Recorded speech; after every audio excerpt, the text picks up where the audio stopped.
Okay, this video is going to be putting in the ice on AK Arena. So this is cooling the slab. Going to switch this ice in. Click confirm. Going to go over to compressors. So I'm going to watch my suction, giving this 2 turns.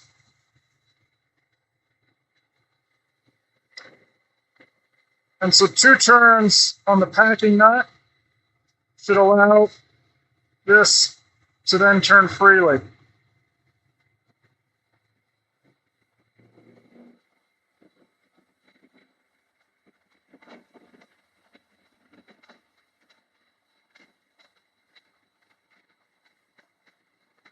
So you can hear the brine pumps kicked on.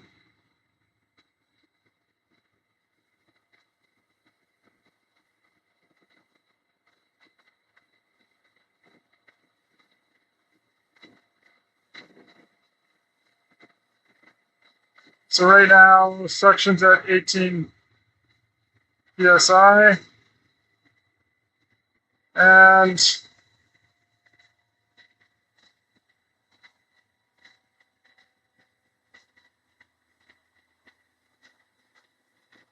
you can already hear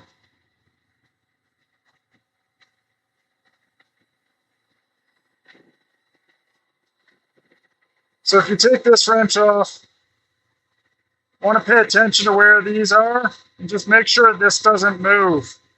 You want to be able to spin this freely, but you don't want that to move, because if that comes out too far, then you're going to need this. That's why I've got my ammonia mask there and ready, just in case. So now you can see suction's at 24 psi. That's good. We're fine with that. So right now you can see TC floor is currently falling. It's at 100% demand. So this is basically going to be a demonstration of putting it in when the other floor is calling. I believe the last video I did, the other floor wasn't calling. So just to do something different, I'm going to do it with this floor calling. So I'm going to watch this right here. And I'm going to make sure that that doesn't go too high. If it gets to, like, say, above 29 or 30 psi, I'm going to want to dial back a bit on this wrench here. So that wrench, this is basically controlling how much ammonia can flow out of here. This down here controls how much ammonia is going in. This is controlling how much the compressors can pull out. So this sensor here is the suction side sensor. So we're at 31. So 31 means that maybe I dial it back a little bit.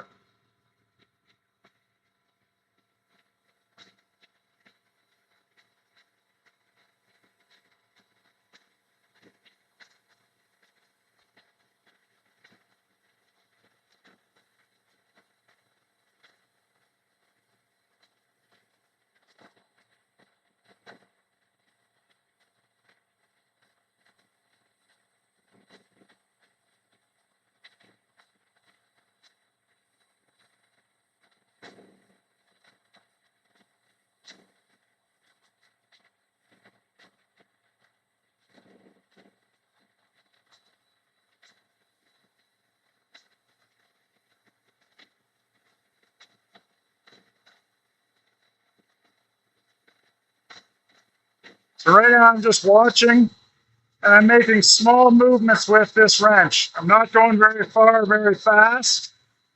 I'm just watching the gauge, and I'm making adjustments accordingly.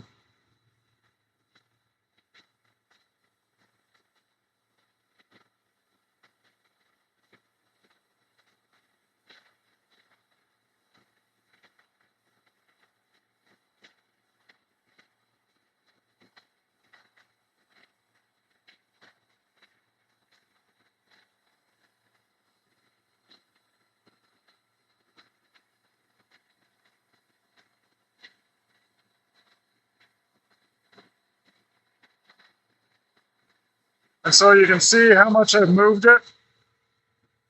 I've just moved it a few degrees. And so now it's at 29, 28.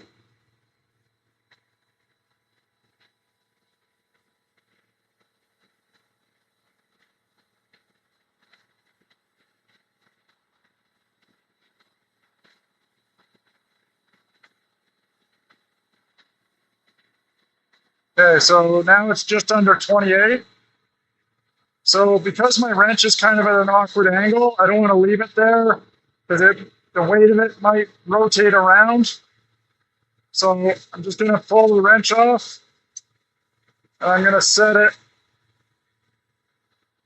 in such a way that if it moves, it's less likely to move very much. So now it's, it might go down like that a little bit, but that's about it. And so with it at 28, I'm going to leave it there for quite a while. So you can see it's almost 2:30. I'll just kind of keep an eye on it, but I'm going to pause the video for now because it'll probably stay here for quite some time. So you can really just see how much that's sticking out? It's like barely at all. So this is really just barely open. You'll see later on, this is going to be like way out here as this gets opened up more.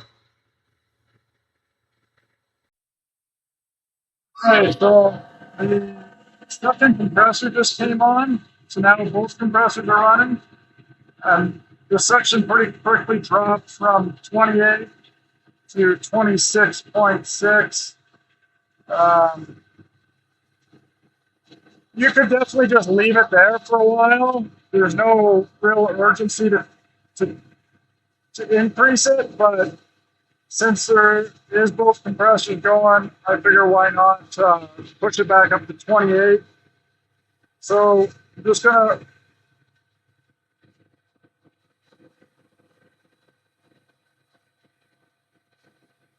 and you need to give it some time to respond. So you can see I really didn't move it very much.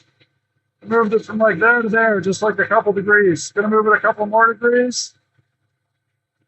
Not sure if you can hear that sound, but even with all this stuff running, I can still hear it change. So still holding 26.9. Gonna bring it up.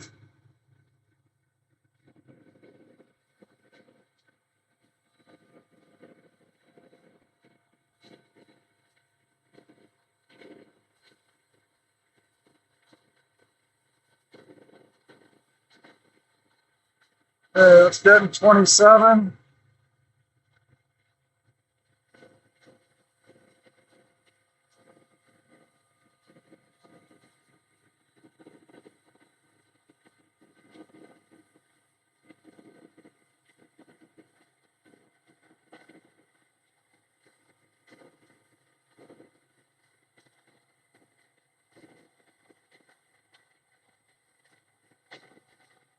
So the burn temperature is pulling down pretty good. 3-degree differential between the two.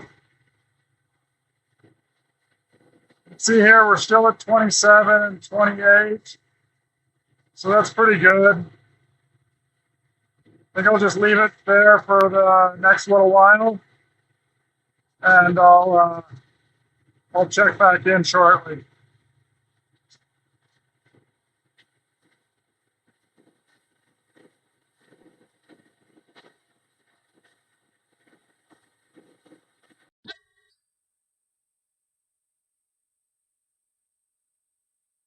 See, it's 240 now.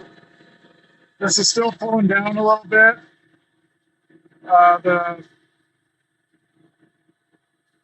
Probably safe to open this up a little bit more. You can see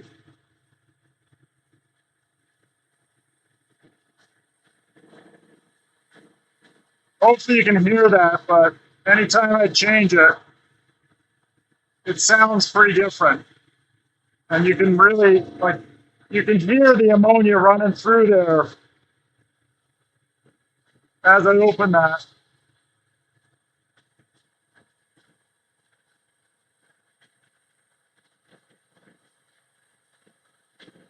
still holding under 27. You have to remember this is a little bit slow to update. It's not instantaneous. So if you just go slow when you're making these adjustments,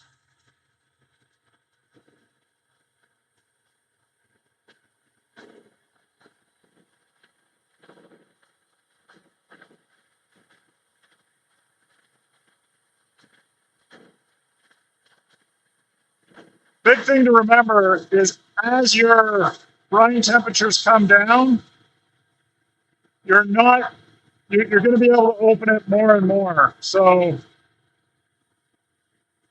like right now we've got 12 and 15. So you can see like there's still very little of this out. Like I'm really just like not even out a few turns. But you'll see as that brine temperature comes down, you're going to be able to just keep opening it more and more. So I'm going to go until I hit about 30 psi.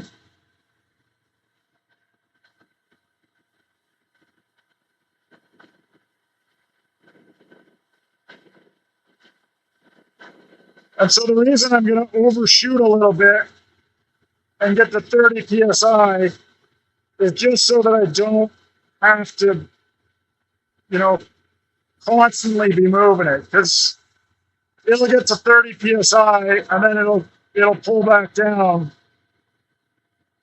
So we're at 28 still.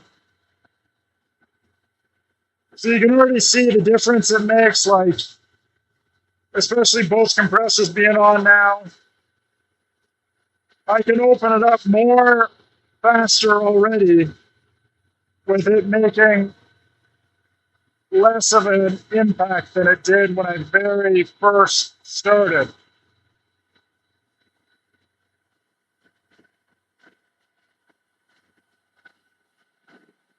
So we're already at below 12-degree supply brine, 28. So I still got some ways to go. Maybe we'll do a full half turn right now and see where that lands things. This wrench is great because if it's locked on, it stays on really well.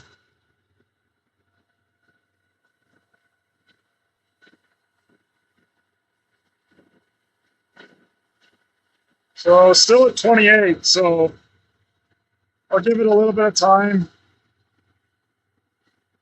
And then I'll go another half turn. There we go. 29. So with it at 29 now, gonna go another half turn. Let's see if that'll get it to 30.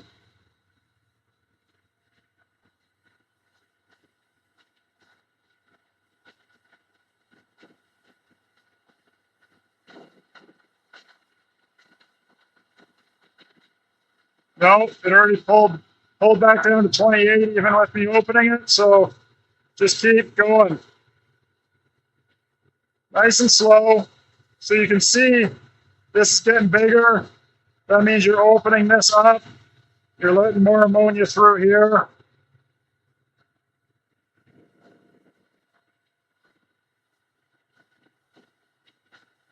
So that got 29. So let's go for a full turn this time.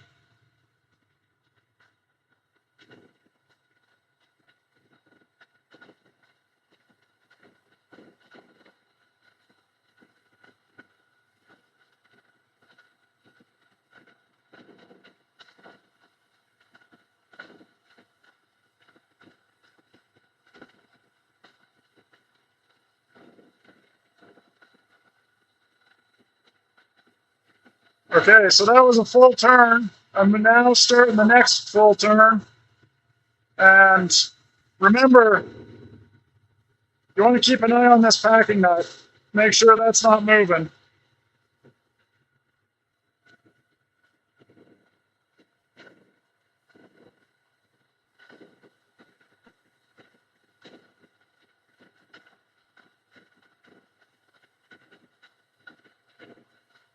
Okay, so I completed a full rotation.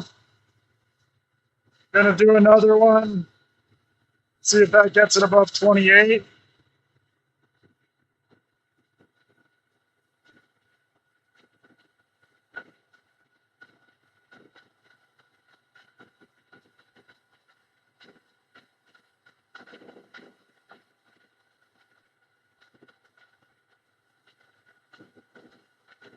Still at 28, so I'm just going to keep going until I get to at least 29.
So once you get this opened up more, and you're not hitting the other wrench,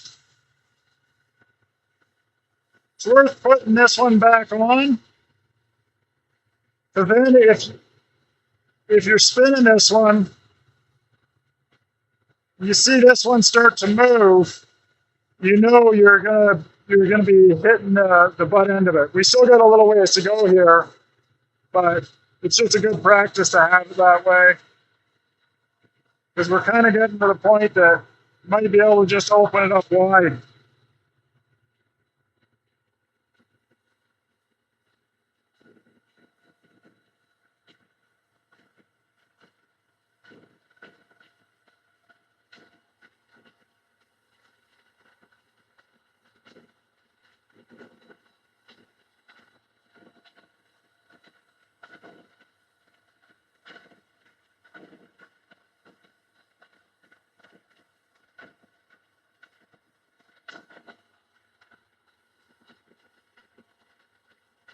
So you can see this step just keeps growing.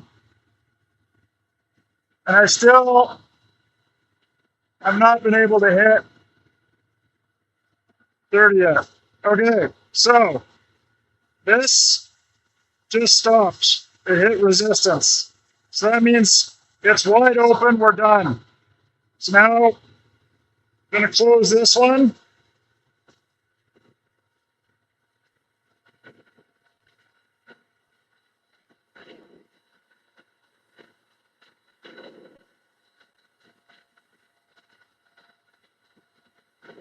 And you don't need to crank on this, just needs to be snug. You want it like firm.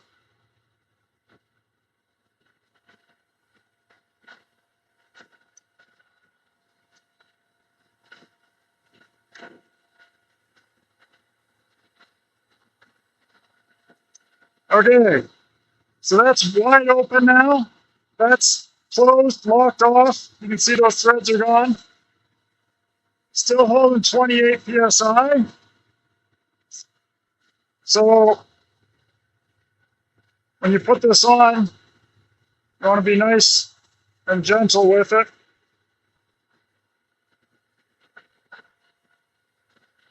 And so what this cap does is this is like an extra safety to make sure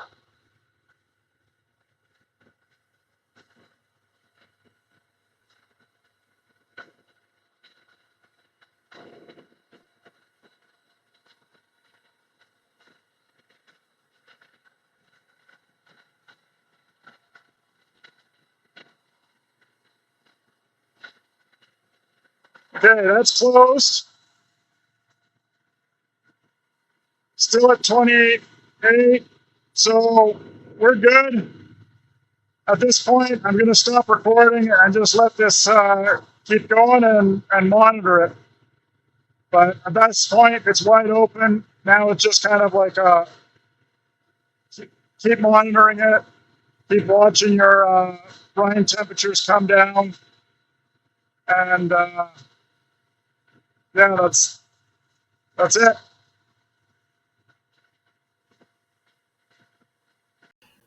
So this is basically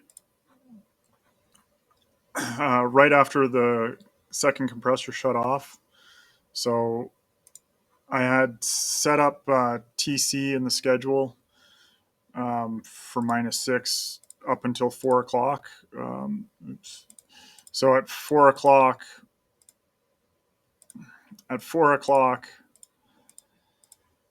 uh, TC stopped calling. So demand for TC went to 0. I was watching it remotely on my computer, but I wasn't paying close enough attention to the time, and I missed the point when this shut off. I was trying to capture that, but anyways, what happened was the suction was down at, I'd say, 26 psi on both compressors, and so as soon as compressor 2 cycled off because of TC no longer calling and only having the demand of AK, immediately that bumped up the suction pressure in the remaining compressor, went up to 29 point something, didn't ever hit 30, so there was no need to close that ammonia valve at all. It was fine to just leave it fully open, and it's maintaining 28 psi. So at this point, we're good to pretty much just leave it. My shift is ending soon, so I'm just wrapping up some of these training videos. But yeah, this floor will keep continuing to pull down. The brine temperature is already coming down. One thing you can do to, this is a little slow, so you can see it's already at 7. So it's coming down pretty quick. Also seeing that this is at 47 or 74 means this is fairly open. You know, you compare it to the TC floor, pretty similar. So basically it's full operation now. It's going to just keep running continuously until people start doing floods on it, and that'll keep it running. The troubleshooting trend logs are super useful for looking back at all this stuff. So in another window, I've already got the, oh, these are so slow to load. So this is the compressors. This is one compressor was already running because of the TC floor calling. And then you can see here, this is the addition of having AK running. You can see where the second compressor came on, and you can look at, you know, this is compressor 1. You can see everything's solid here because it was already running, and this is what all your pressures and temperatures were doing. As compressor 2 came on, you can see the compressor 2 kicking in. It's a little slow. I'll come back to that. So one other thing I want to show is this is looking back. So any date that you have previously done an ice in, you can always pull up the trend log for that day and look back at it to refresh your memory on how long things took, etc. So in this example, this is the TC floor, and this was in August 15th of 2021, starting at 8 a.m. And so you can see I actually started the floor, you know, around 10. This is the demand, the red line. Blue is your floor temperature. These two are your brine supply and return temperatures. And so you can see it pulled down. It was at -3 Um, what's that? 6 o'clock. So it took about 8 hours on TC that day. Of course, it's going to depend on all sorts of factors, outside air temperature, you name it. So, anyways, this is looking back. So this was 2023, August 1st. Started it at noon. And so you can see I started the floor just after noon. It was about 12:15 or so. So demand goes to 100%. You can watch these. And so all these little jumps here, that's very likely me making adjustments to the valve, at least the first few. um, but anyways, having a look at these historical trends gives you a really good idea. Like AK definitely is going to take longer than TC because it's further away from the plant.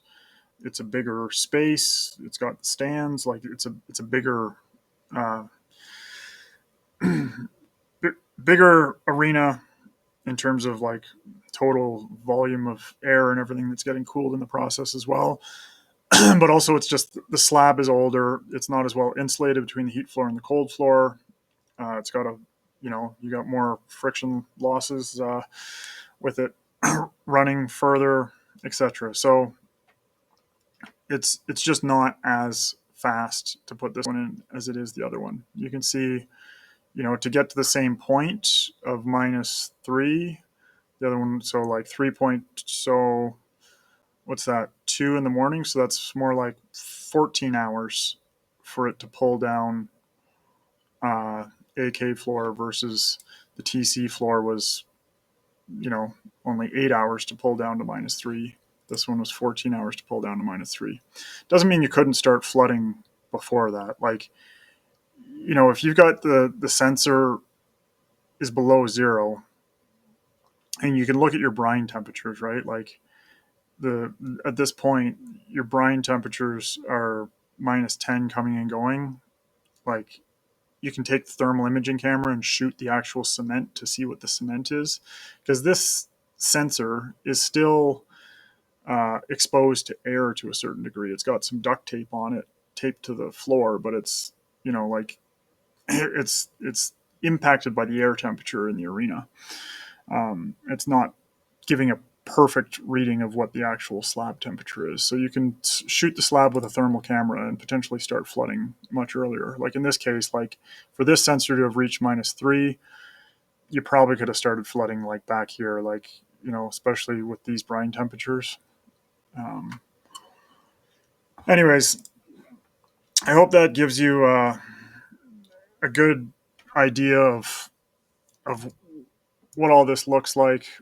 I don't know why this is not loading, but you get the idea. You can use the trend logs to help track what you're doing, review what you did previous times, and you can use those to help inform your self on the process and jog your memory, because sometimes it's a year or two between doing these, and depending on who's working what day, it can even be 2 years or more, depending on if somebody else put it in last time.